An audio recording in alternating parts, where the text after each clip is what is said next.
नमस्कार दोस्तों, स्वागत है आपके अपने YouTube चैनल बायोलॉजी अड्डा में। तो पिछले क्लास में हमने डिस्कस किया था ह्यूमन हेल्थ एंड डिजीज के कंसेप्ट में हेल्थ का डिफिनीशन और डिजीज के डिफिनीशन को, और साथ ही साथ हमने यहाँ पर यह भी देखा था कि हिप्पोक्रेट्स ने स्वास्थ्य को कैसे डिफाइन किया है और WHO ने स्वास्थ्य को कैसे डिफाइन किया है। तो बिना किसी देरी के चलिए आगे क्लास को देखते हैं। तो दोस्तों ध्यान देंगे, यहाँ पर हम एक कंसेप्ट दिया गया है जैसे कि गुड ह्यूमर हाइपोथेसिस। ध्यान देंगे दोस्तों, गुड ह्यूमर हाइपोथेसिस जानने का प्रयास करेंगे कि क्या है good humour hypothesis.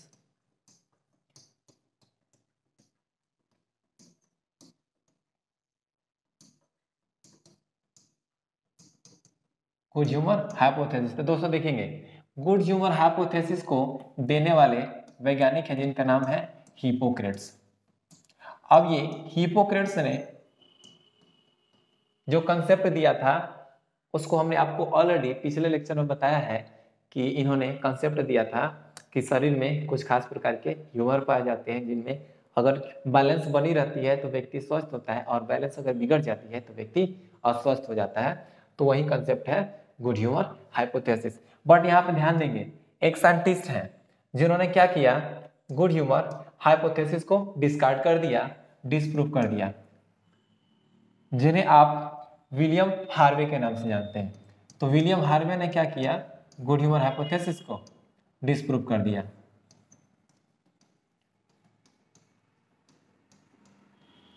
William Harvey जो है इन्होंने क्या किया, गुड ह्यूमर हाइपोथेसिस को क्या कर दिया, डिसप्रूव कर दिया। अब कैसे डिसप्रूव किया, तो उन्होंने डिस्कवरी की थी। क्या डिस्कवरी की थी, तो उन्होंने डिस्कवर किया था ब्लड सर्कुलेशन।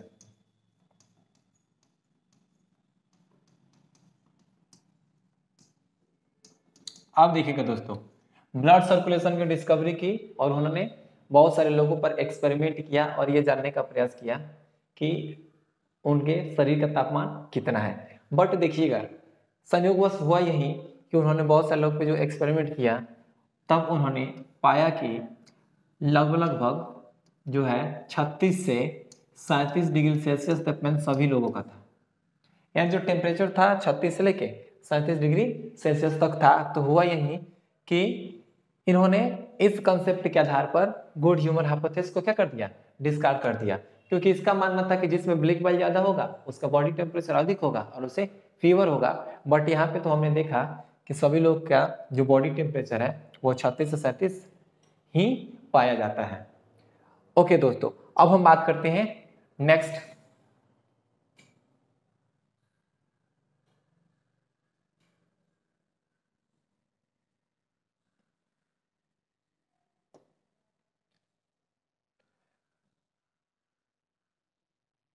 तो यहाँ पे बात हो रही थी कि हमने डिजीज को डिस्कस किया था पिछले लेक्चर में। अब हम जानने वाले हैं कि कौन से कारक हैं जो कि क्या करते हैं, डिजीज को उत्पन्न करते हैं, यानी कि रोग के कारक, जिसे आप कॉज ऑफ डिजीज कह सकते हैं। रोग के कारक, तो दोस्तों यहाँ पे हम जानने वाले हैं कि रोग के कारक कौन कौन से हो सकते हैं। तो दोस्तों ध्यान देंगे, रोग के कारक आपके बायोलॉजिकल हो सकते हैं, न्यूट्रिशनल हो सकते हैं, केमिकल भी हो सकते हैं, फिजिकल भी हो सकते हैं और साथ साथ जेनेटिक डिसऑर्डर भी हो सकते हैं। तो दोस्तों यहाँ पे हमने 5 पॉइंट्स बताए गए, बायोलॉजिकल, न्यूट्रिशनल, केमिकल, फिजिकल और जेनेटिक डिसऑर्डर। तो दोस्तों यहाँ पे देखिएगा, अगर हम बात करते हैं बायोलॉजिकल एजेंट की, तो बायोलॉजिकल एजेंट को आप पैथोजन भी कह सकते हैं, रोगाणु भी कह सकते हैं। तो पैथोजन के अंतर्गत कौन कौन से एजेंट आ सकते हैं, तो वायरस हो सकता है, बैक्टीरिया हो सकता है, माइकोप्लाज्मा हो सकता है, फिर ये फंगी कवक हो सकता है, प्रोटोजोअन्स हो सकते हैं, हेलमिंथेस हो सकते हैं। यानी कि विभिन्न प्रकार के ये जो बायोलॉजिकल एजेंट हैं वो क्या कर सकते हैं, रोग के कारक हो सकते हैं। फिर हम बात कर लेते हैं न्यूट्रिशनल एजेंट की। तो इसमें आपके कार्बोहाइड्रेट हो सकते हैं, जैसे कि देखिएगा होता क्या है कि ग्लूकोज है, कार्बोहाइड्रेट क्या है, तो इसमें देखेंगे ग्लूकोज है। अगर क्या होता है कि ब्लड में इसकी मात्रा बढ़ जाती है, समझने का प्रयास करेंगे कि कार्बोहाइड्रेट है, अगर इसकी मात्रा ब्लड में बढ़ जाती है तो डिसऑर्डर हो जाता है, जिसे आप क्या कहते हैं, डायबिटीज कहते हैं। यानी कि ब्लड में अगर शुगर लेवल बढ़ता है तो उसको कहते हैं डायबिटीज। तो ठीक इसी प्रकार ये न्यूट्रिशनल जो एजेंट है ये भी बीमारी उत्पन्न कर सकते हैं। फिर प्रोटीन हो सकता है, प्रोटीन की कमी या अधिकता से भी बीमारियां होती हैं। फिर फैट है, इससे भी होते हैं। अगर मिनरल्स की कमी हो जाती है उससे, जैसे कि आयरन की कमी हो जाएगी, एनीमिया हो जाएगा। फिर विटामिन की कमी से, जैसे विटामिन ए की कमी से रतौंधी हो जाता है। और फिर ये वाटर कमी से डिहाइड्रेशन का प्रॉब्लम आता है। फिर अब हम बात करते हैं तीसरे एजेंट की, जिसे आप केमिकल एजेंट कहते हैं। तो दोस्तों ध्यान देंगे, केमिकल एजेंट दो प्रकार के होते हैं। एक को कहते हैं इंडोजीनस केमिकल एजेंट और दूसरे को कहते हैं एक्सोजीनस केमिकल एजेंट। जैसे कि देखिएगा, अब ये इंडोजीनस जो केमिकल एजेंट है ये क्या हो सकते हैं? तो इंडोजीनस केमिकल एजेंट के रूप में एंजाइम हो सकते हैं, कोई हार्मोन हो सकता है, एंजाइम हो सकते हैं, हार्मोन हो सकते हैं, एटसेट्रा पाया जाता है। अब बात रहा एक्सोजीनस केमिकल एजेंट की, बाह्य रासायनिक अभिकर्ता की, तो इसमें पॉल्यूटेंट हो सकते हैं, पॉल्यूटेंट हो सकते हैं। फिर दोस्तों यहाँ पे पॉल्यूटेंट के अलावा जैसे कि पोलन ग्रेन्स होते हैं, वो जैसे डस्ट होते हैं, ये क्या होंगे कि हमारे शरीर के अंदर उसको या तो हम भोजन के साथ उनको ग्रहण कर लें या इनहेल कर लें, यानी कि सांस जब हम लेंगे तो उसी के साथ अंदर प्रवेश कर जाए, तो ये एक्सोजीनस केमिकल एजेंट्स होते हैं जिसको बाहर से ग्रहण किया जाता है। अब हम बात कर लेते हैं फिजिकल एजेंट की। तो फिजिकल एजेंट में हीट हो सकता है, कोल्ड हो सकते हैं, ह्यूमिडिटी हो सकती है, प्रेशर हो सकता है, रेडिएशन हो सकता है, इलेक्ट्रिसिटी शॉक हो सकती है, साउंड हो सकता है। जैसे कि इलेक्ट्रिसिटी के मान लेते हैं, तो क्या होता है कि मान लेते हैं कि घर पे हम कोई वर्क कर रहे हैं और शॉर्ट हमने बिजली के तार को टच कर दिया, तो क्या जोर से झटका लगता है और हमारे क्या होता है शरीर में रिस्पॉन्स आता है। ये इलेक्ट्रिसिटी भी एक प्रकार का एजेंट ही है। अब बात करते हैं जेनेटिक डिसऑर्डर की, आनुवंशिक रोग की। जैसे देखिएगा, जैसे कि होता है कि ये जो डिसऑर्डर होते हैं वो एक पीढ़ी से दूसरी पीढ़ी में स्थानांतरित होते हैं। जैसे कि मानते हैं कि आपके घर वाले या आपके घर के किसी को कोई बीमारी है और वो क्या हो रहा है एक पीढ़ी से दूसरी पीढ़ी में स्थानांतरित हो जाता है, तो उसको हम जेनेटिक डिसऑर्डर कहते हैं। तो कहीं ना कहीं जेनेटिक डिसऑर्डर भी क्या करते हैं, रोग के कारक होते हैं। अब हम दोस्तों बात करते हैं,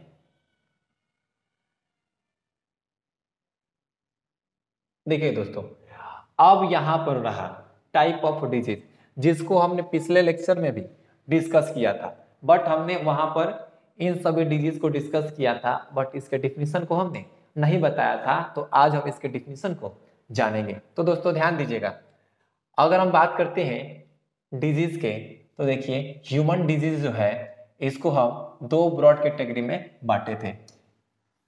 एक को हमने कॉन्जेनाइटल यानी जेनेटिक डिसऑर्डर कहा था और एक को एक्वायर्ड डिसऑर्डर कहा था। तो सबसे पहले हम जानेंगे कि ये कॉन्जेनाइटल डिसऑर्डर होते क्या हैं। तो देखिएगा दोस्तों, हम बात करते हैं कॉन्जेनाइटल डिसऑर्डर की।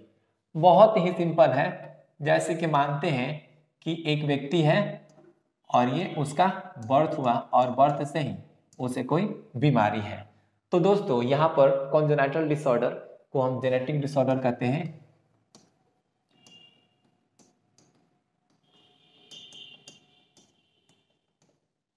और हम बात कर रहे थे कि जो जेनेटिक डिसऑर्डर होते हैं बर्थ से ही प्रेजेंट होते हैं। तो सिंपल से अगर आप इसको डिफाइन करना चाहें तो डिफाइन कर सकते हैं कि वैसे डिसऑर्डर जो जन्म से ही शरीर में उपस्थित होते हैं, जन्म से ही पाए जाते हैं, उन्हें हम कॉन्जेनाइटल डिसऑर्डर या जेनेटिक डिसऑर्डर कहते हैं। जैसे कि बात करते हैं जेनेटिक डिसऑर्डर में आपका हो जाएगा हीमोफीलिया, हीमोफीलिया हो जाएगा, फिर फिनाइलकीटोन्यूरिया हो जाएगा,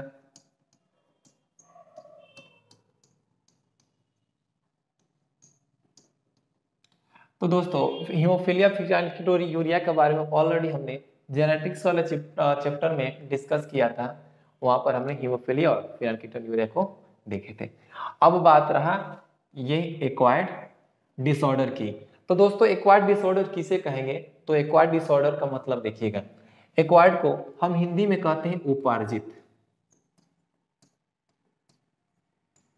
अब देखिए उपार्जित बीमारी या उपार्जित रोग क्या है? बहुत ही सिंपल है कि वैसे डिसऑर्डर जिसे हम क्या करते हैं आफ्टर बर्थ, आफ्टर बर्थ यानी कि जन्म के बाद। तो दोस्तों देखेंगे ये एक्वायर्ड डिसऑर्डर क्या होते हैं? तो ऐसे डिसऑर्डर होते हैं जो जन्म के बाद शरीर में उत्पन्न होते हैं, तो उसको हम एक्वायर्ड डिसऑर्डर कहते हैं। अब यहाँ पर इसे हम दो ब्रॉड कैटेगरी में बांट सकते हैं कि एक्वायर्ड डिसऑर्डर कितने प्रकार के होते हैं। तो दोस्तों ध्यान देंगे, अगर हम एक्वायर्ड कैरेक्टर को बांटेंगे तो एक्वायर्ड कैरेक्टर दो प्रकार के हो जाएंगे। एक को कहते हैं इन्फेक्शियस डिजीज,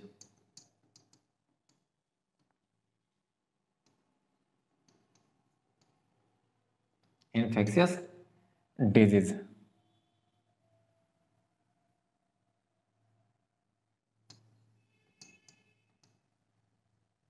और दूसरे को बोलेंगे नॉन इन्फेक्शियस।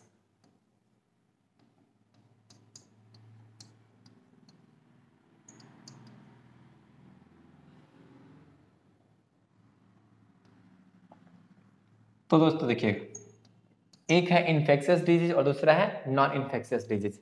तो बात यहाँ पे हो रही है कि इन्फेक्शियस डिजीज क्या होते हैं और ये नॉन इन्फेक्शियस डिजीज क्या होते हैं। तो दोस्तों आप इसे नोट कर सकते हैं कि एक्वायर्ड डिसऑर्डर वैसे डिसऑर्डर होते हैं कि जो जन्म के बाद उत्पन्न होते हैं और इन्हें हम दो हिस्सों में बांट सकते हैं, एक इन्फेक्शियस और दूसरा नॉन इन्फेक्शियस।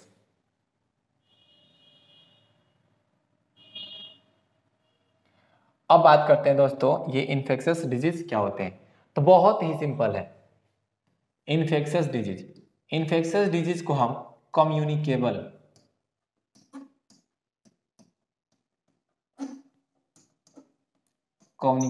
डिजीज भी कहते हैं। अब देखिए कम्युनिकेबल डिजीज कहने का मतलब क्या होता है कि यह जो डिसऑर्डर है एक व्यक्ति से दूसरे व्यक्ति में ट्रांसफर हो जाता है।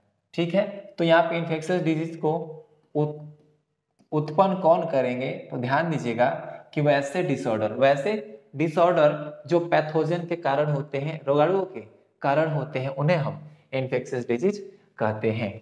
तो सिंपल आप इसे डिफाइन कर सकते हैं कि वैसे डिसऑर्डर या वैसे रोग जो पैथोजन के कारण होते हैं,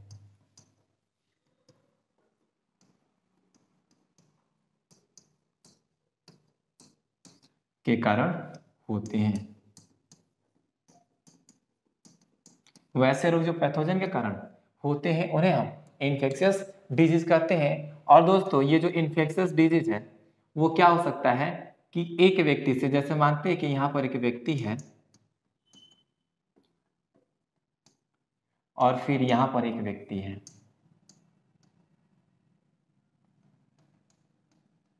इसे हम कह देते हैं ए और इसे कह देते हैं बी। तो दोस्तों देखेंगे अब यहाँ पर ये जो व्यक्ति है ये पहले से क्या है, इन्फेक्टेड है, पहले से इन्फेक्टेड है।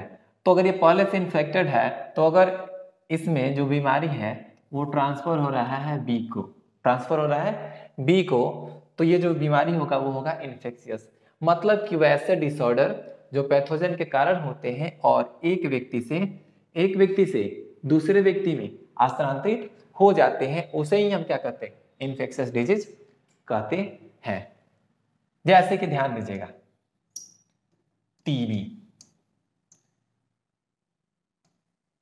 मलेरिया, टीबी हो गया, मलेरिया हो गया। तो यहाँ पे देखिएगा दोस्तों कि अगर टीबी वाले व्यक्ति हैं उनके पास अगर कोई स्वस्थ व्यक्ति चला जाता है कुछ वक्त के लिए और उस टीबी वाले व्यक्ति ने अगर खांस दिया, अब खांस देगा, एक्चुअली देखिएगा अब यहाँ पे जो व्यक्ति है उसने क्या किया, खांसा। जब खांसेगा तो उसके माउथ से छोटे छोटे पानी के बूंदे निकलेंगे जिसमें टीबी के बैक्टीरिया होंगे। अब बैक्टीरिया क्या होगा, उस वक्त व्यक्ति के संपर्क में आएगा और उसके शरीर में अंदर प्रवेश कर जाएगा और वो भी संक्रमित हो जाएगा। तो यहाँ पर हम देख रहे हैं कि ये जो बीमारी है वो एक व्यक्ति से दूसरे व्यक्ति में स्थानांतरित हो जा रही है, इसलिए इसे हम कम्युनिकेबल डिजीज कहते हैं। अब हम बात करते हैं नॉन इन्फेक्शियस डिजीज की। देखिए दोस्तों, अब ये नॉन इन्फेक्शियस डिजीज क्या है, तो बहुत ही सिंपल है। नॉन इन्फेक्शियस डिजीज, इसे हम नॉन कम्युनिकेबल डिजीज भी कहते हैं।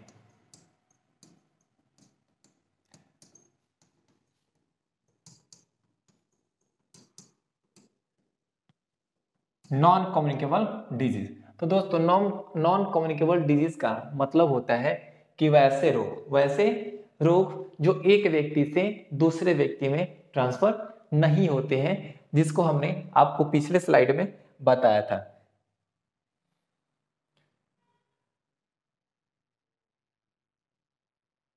देखेंगे दोस्तों, यहाँ पे हमने आपको पिछले स्लाइड में बताया था, यहाँ पे देख सकते हैं कि नॉन कम्युनिकेबल डिजीज, जैसा कि देखिएगा या नॉन इन्फेक्शियस डिजीज, तो हमने आपको बताया था कि जैसा कि देखिएगा डिफिशियंसी डिसऑर्डर, मतलब कि आपके भोजन में किसी कंपोनेंट की कमी हो गई है, किसी विटामिन की कमी हो गई है या किसी मिनरल की कमी हो गई है, तो उससे बीमारी होता है, उसको नॉन इन्फेक्शियस। फिर यहाँ पे डीजनरेटिव है। अब यह डीजनरेटिव डिसऑर्डर क्या है, इसको ध्यान सुनेंगे। तो डेफिशिएंसी डिसऑर्डर यानी कि न्यूट्रिशन की कमी से कारण होगा, तो उसको हम डेफिशिएंसी डिसऑर्डर कहेंगे। और अगर डीजनरेटिव डिसऑर्डर की बात करेंगे, तो डीजनरेटिव डिसऑर्डर को कैसे हम डिफाइन कर सकते हैं, तो बहुत ही सिंपल है कि क्या होता है डीजनरेटिव डिसऑर्डर। तो जैसे कि व्यक्ति क्या होता है, बूढ़ा हो जाता है, और जब बूढ़ा हो जाता है तो उसके शरीर के कुछ अंग क्या होते हैं, धीरे धीरे काम करना बंद करने लगते हैं, तो उसी को हम डीजनरेटिव डिसऑर्डर के अंतर्गत रखते हैं। फिर बात करते हैं यहाँ पर एलर्जिक। तो देखिएगा, इसको हम पिछले लेक्चर में भी बताया था कि एलर्जिक का मतलब क्या होता है। जैसे कि एलर्जिक, हम किसी वस्तु के संपर्क में गए, किसी पदार्थ के संपर्क में गए तो वहां पर ईचिंग होने लगी, आंखों से पानी आने लगा, आंख लाल हो गए, तो ये जो डिसऑर्डर होंगे एलर्जिक, ये ट्रांसफर नहीं होगा। फिर कैंसर है, तो कैंसर भी ट्रांसफर नहीं होता है, तो ये भी क्या हो जाएगा, नॉन कम्युनिकेबल डिजीज हो जाएगा। फिर अगर मेंटल की बात करते हैं, तो कोई व्यक्ति है जिसका दिमागी स्थिति ठीक नहीं है, वो सोच समझ नहीं पा रहा है, उसके शरीर पर कंट्रोल नहीं है, तो ये जो है मेंटल डिसऑर्डर, वो एक व्यक्ति से दूसरे व्यक्ति में ट्रांसफर नहीं होगा। जब नहीं होगा तो इसको हम नॉन कम्युनिकेबल डिजीज कहेंगे। फिर वैसे ही एडिक्शन को भी हमने बताया था कि किसी को शराब का लत है, किसी को तंबाकू का लत है, तो वो एक व्यक्ति से दूसरे व्यक्ति में ट्रांसफर नहीं होगा।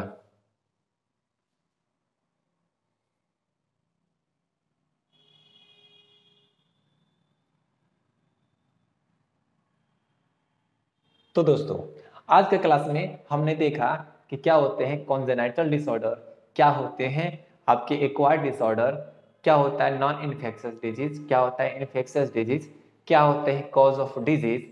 तो अगर आपको अच्छा लगे तो चैनल को सब्सक्राइब करें, वीडियो को लाइक करें और कमेंट करना ना भूलें। आज के लिए बस इतना ही, मिलते हैं नेक्स्ट लेक्चर में, जिसमें हम डिस्कस करेंगे मनुष्य में होने वाले विभिन्न प्रकार के डिसऑर्डर की।